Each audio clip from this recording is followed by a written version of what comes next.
First of all, it's a wee bit like asking a teacher to take a mad class last year on a Friday afternoon, so it's definitely the graveyard shift. I'll try and keep things as short and as interactive as I possibly can.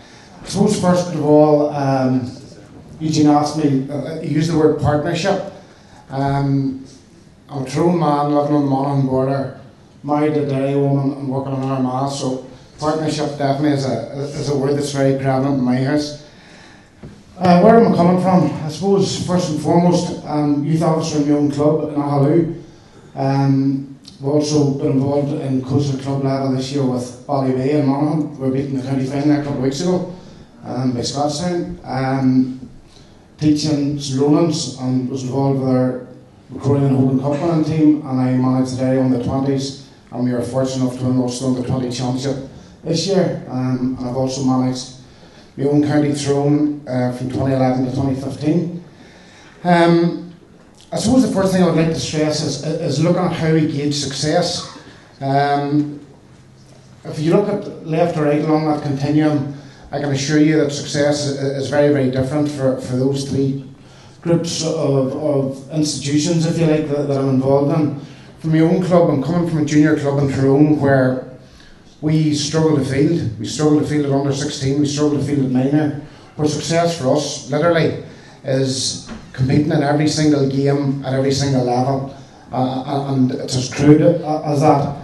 For our own school, last year to win a McCrory Cup was probably a goal and probably a gauge of success. This year it might be to qualify for a McCrory quarter final, to maybe win some of the subsidiary competitions, etc. And then obviously at county level you've again another set of success criteria, if you like. But just I suppose for us all within the room, success, it isn't one size fits all. It's very, very different. But the one pillar that does fit everybody in the room is, as coaches, we get the best out of every group of individuals we work with. And that has to be paramount. It's not good enough to be coaching a grade 4 on the 14 team and rocking up and delivering a session once a week and playing all your matches and thinking you've done a mighty job. We try to get the best out of each group of individuals that we're working with. I suppose Eugene asked me to talk about the challenges, and I'm just interested in Benny's question there, and probably resonated with me a wee bit, in that the challenges we face across the three partner groups, if you like, are very, very different. So I'm going to look at the main challenge that club coaches, school coaches and county coaches face, and hopefully chart maybe my ideas on a way forward. So I suppose first of all, and again, I'm cognizant of the fact that you've covered a lot of this, certainly in this morning's session, but I think it's very important that we certainly revisit a lot of this. As club coaches, the last research that was done on this, the SRI research that was done in 2013, we have dropped out of 58% from 12 to 21 years of age within our games. So 58% of our young people drop out of the sport between the ages of 12 and 21. And there has to be contributory reasons for that. Obviously, as a club coach, you conflict with other teams, and that has been alluded to by a lot of the speakers here before me. So there's a big thing for me coming from a small club. One of the big areas of concern is getting qualified assistants, getting good help. You'll always get one parent who's an idiot, who's prepared to start a fight at every away game you go to, call the referee, question the referee's parentage, etc. But getting good quality help is massive, and I think, I know that a lot of the speakers have already talked about upskilling coaches, that being vital. So session planning for us all, especially at club level, can be very, very difficult in that you're probably opening up, you're probably responsible for making sure that the floodlights are on, making sure that they're off, making sure that the change rooms are clean, making sure that there's team sheets, making sure that wee Johnny, who forgot his gum shield, is left back up to the house to get it. And I think those are all things at club level that we can all resonate with. So it's difficult to get time to session plan and to really put quality time into what you want to achieve with the players. suppose player pool again is a concern for club coaches. Concern maybe isn't the right word. You can only dance the girls in the hall, as somebody said to me one time. The players at our disposal, we have to make the best out of them. Resources, club level again, smaller clubs. It's, I was in the talk this morning with Paul McCaver and Brian Lavery talking about Kilcoo's example, and I suppose Slaughneil, and there are a lot of big clubs that have been mentioned today, but I think for the smaller clubs would resonate the fact that resources are at a premium. It's very difficult. You're not getting a new set of jerseys for your under-8 team every year. You don't have 20 footballs. So resources is a challenge that we face weekly. So discipline within our own clubs again is something that hits us in the face all the time, pardon the pun. So again, it's a challenge for us as club coaches, I find. And again, maybe one of the biggest ones is parental involvement. Massive issue, and I suppose I can speak from personal experience, where you can get highly frustrated. And I know you're putting an awful lot of work into a wee team, and you really think you're making ground with them. You're being very empathic, and you're making great strides. And then wee Johnny's mommy rings you at 9:30, wondering why wee Johnny was took off for 12 minutes to go, even though what you're trying to do is get every child football. So it can be highly frustrating. I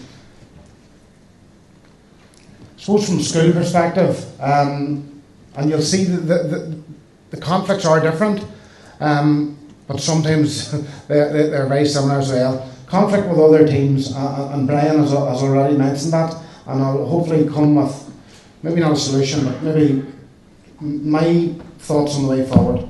So conflict with other teams is a big thing. I know our Macquarie squad at the minute, the Under-21 Championships running in Armagh and Antrim, so you have a wee bit of conflict there, but I think we'll touch upon the communication aspect later on. Again, player pool, the players you have available is a concern and a conflict for you. Resources again, schools are crying out for money, especially in the north here. It's very, very difficult to get people to look after teams, to give up time off the school to stay on Saturday mornings. Those people are getting harder and harder to get. And again, it's the cost of public transport is very expensive as well. So resources is difficult. Conflict with teachers is massive.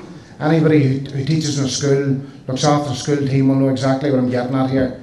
Where teachers think that they have a divine right to pull wee Johnny out of football because he didn't do his geography homework. And this is the source of discipline that they use. So it's always a great source of concern and a great source of conflict within our staff room, I know, because what happens to wee Josie, who's in the other class, and she's not into football, so you can't punish her the same way. So we can't punish children by taking away something that they're necessarily good at. So conflict with other teachers is ongoing. Time, I've already mentioned that, and again, our old friends, the parents, come up again. At county level, I suppose, again, there's conflict with clubs, and again, I'll touch upon that shortly. Player pool again, conflict with county board, and I suppose that's at a resourcing level. I was in at the injury prevention, or the link between, it was Marty and Brian and Paul were delivering it, between the physio, the coach and the manager, and just one of the delegates in the room was saying about how even at under 14 level people are judging success at All Ireland level. There's something inherently wrong with that county board who are expecting a parameter of success to be winning All Ireland at under 14. I think that's I was actually Tara talked about a gut feeling. I had a gut feeling to the pit of my stomach when I heard that. It's frightening.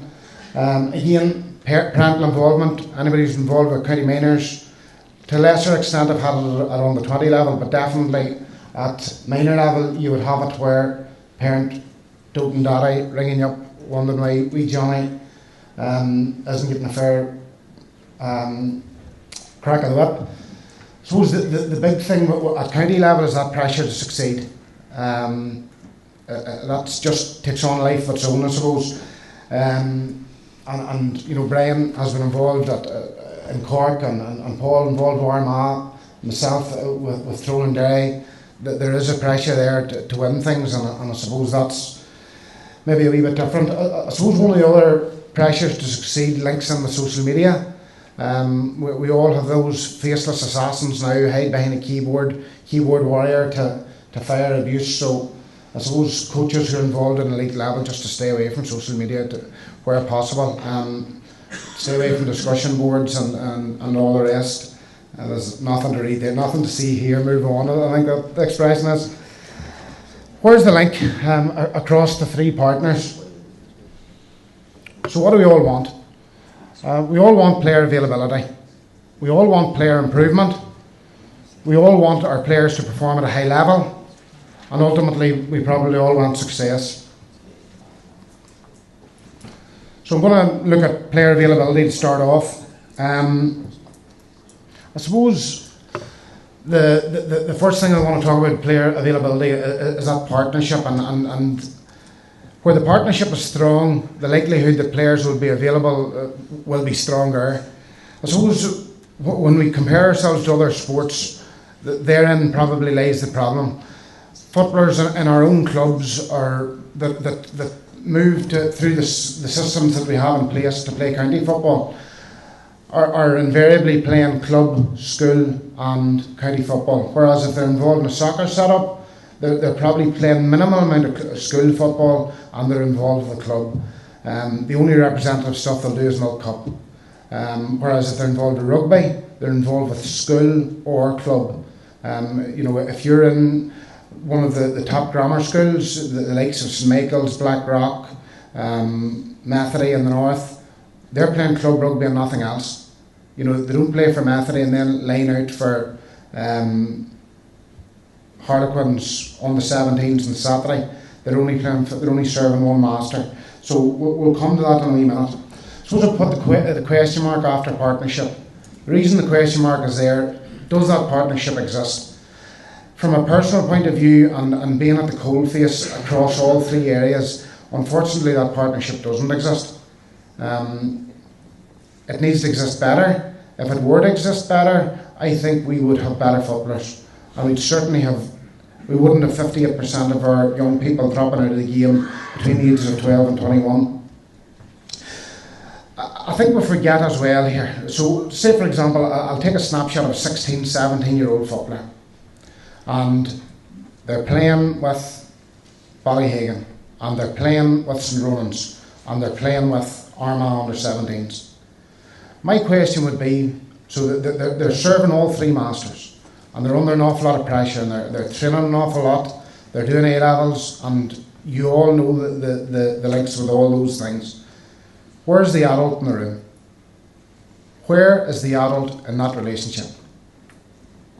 Invariably, there's probably three sets of adults involved. There's teachers who are taking the school team, there's their club coach or club secretary or club youth officer, and there's their county coach. If there's no communication across those three partners, only one person suffers. That's the youngster.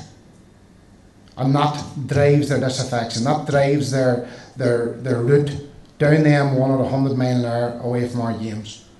It is vital that we improve that relationship. How can we do that? So there's three types of relationships there: the school to club, the school to county, and there's club and county. Having been involved in all three areas, I think an awful lot of the time, as a club coach, we're very quick to criticise.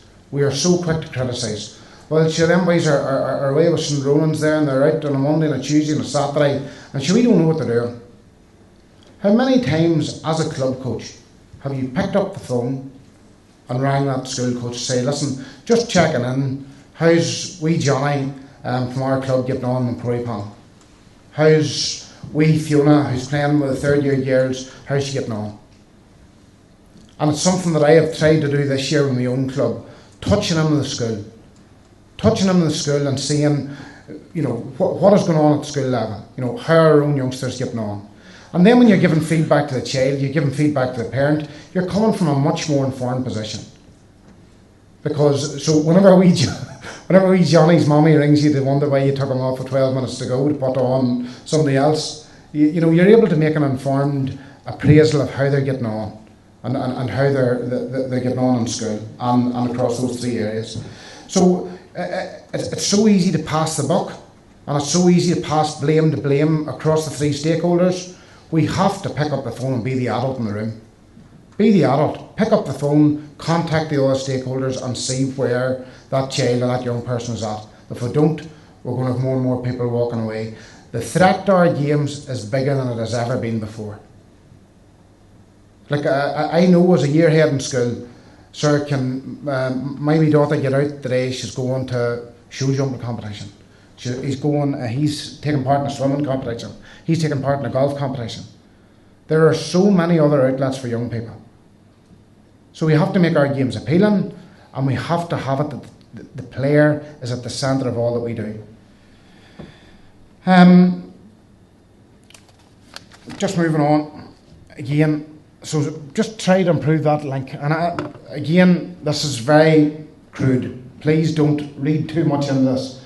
But I suppose it's something, see Marty Lohan down the back, and I can remember Marty saying when we were involved with Throw Miners many moons ago, you cannot serve two masters. It's impossible. You know, if I said to you there's two mice in this room and I want you to go and catch them, you'd have queer bother. So what I'm trying to say is we've got to formulate. Paul touched upon it, Brian touched upon it, and an awful lot of people have scraped the surface with it. This is a very crude way of doing it. And there are a lot more intelligent people than me who could look at this. But I'm just thinking that why not have it in such a way that at a certain time of the year, the young person is only playing for one team. There's no grey areas. There's no pulling them here, there and everywhere. Yes, they might have to go to their... So, for example, in that January, February, March period, they might be doing an indoor session with their club where they're maybe doing a wee bit indoor bodyweight circuit or whatever. But you know that they're not playing games in that period. You know there's no under 21 championship on them. You know that they're not playing the tail end of the minor championship. So, for example, if those school competitions, for example, our key competitions are under 16 competitions and our senior competitions are under 19. If they ran from the tail end of December through to the end of March, if we looked at that April, May, June were solely for the county. Now, don't jump over the top now before somebody jumps up to the stage and say, what the frig do you mean about just for the county? I'll come back to that in a wee second. But if the clubs knew that's when the county are playing their games, at least there's clarity. At least there's clarity. I've shown a wee overlap for July, where the county under 17 and 20 could be coming to the tail end of their competition, and there could be some subsidiary competition going on for clubs at that time, where Ahalou can play Eskra in a game where their county players aren't available to them because their county players are in the All-Ireland final. But that's not a league, that's not a championship, that's a subsidiary competition where we're giving our players football. Moving into the club calendar for 4 to 5 months then, where our club competitions can be played. Don't jump over the top of me saying why haven't we put in the club calendar towards the end of the year. Climate change is a wonderful thing. It has given us that we're likely to squeeze the games in alright. That's very crude. I spent no time doing it, but it's just something to maybe poke and give a tiny example. Player improvement. We are all concerned with player improvement. The example was used of Kieran Hughes and Andy McCann playing on the Armagh 02 All-Ireland team. Brian Fenton didn't play Dublin Miners. Again, perfect example of someone who improved maybe at a different rate to the guys around him compared to a Con O'Callaghan who came up through the system. Brian Fenton, undoubtedly, probably pound for pound the best player in the country now, who didn't play county minor. So, player improvement being at the crux of all we do, how do we go about getting it? So again, just simple wee infograph. So 3 guidelines for us as coaches if we want to stimulate real player improvement. 3 simple factors: activate, communicate and educate. And you might say, oh, that's easy in a county parameter where you have loads of resources, you can do this. I'm talking about in Ahalou as much as I'm talking at the county level. Activates the easy bit. Activates the, as Ryan talked about earlier on, the technical, the tactical, the physical. Where we're getting our players ready to play, we're training, we're playing small-sided games, all the things that we all do so well. But I think we really fall down on the green and the blue here. We fall down the communication and we fall down on the education. So communicating. How do we communicate better? And this goes across all three partners. Talking to players, caring, being honest, having a shared vision and provoking thought. Talking to players. I suppose I've been guilty of this myself. You're 3 ahead in the championship match. Jimmy gives the ball away. Ball ends up in the back of the net. You have a replay the following Wednesday night. That's usually how you talk to Jimmy, isn't it?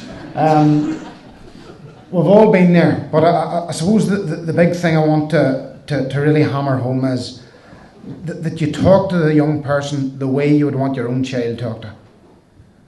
And I can't put it any more bluntly than that. I can remember last year, my own daughter coming home, the St Kieran's had picked her on the 14 squad and she hadn't made the squad. And I devastated, totally devastated. But I can remember the teacher went to sought her out the next day and chatted her and said, you know, this is why you didn't make it. Don't worry about it. There's going to be loads of blitzes. The next blitz she was going to the blitz. She might as well have been going to Croke Park on the first Sunday in September. Treat the players like you would like your own youngsters treated. That I can't put it any simpler than that. Suppose when we're talking to the players, get to know them, and I'll come to that in a wee minute. So caring about them, really caring. And somebody said about caring, the care whenever the players are available to them. Do you care about the individual, the person, or do you care about the footballer? They're two different things. The footballer is an hour a week, 2 hours on a training field in a week, but it's the person who's there 24 hours a day. So you really have got to pay attention to the person.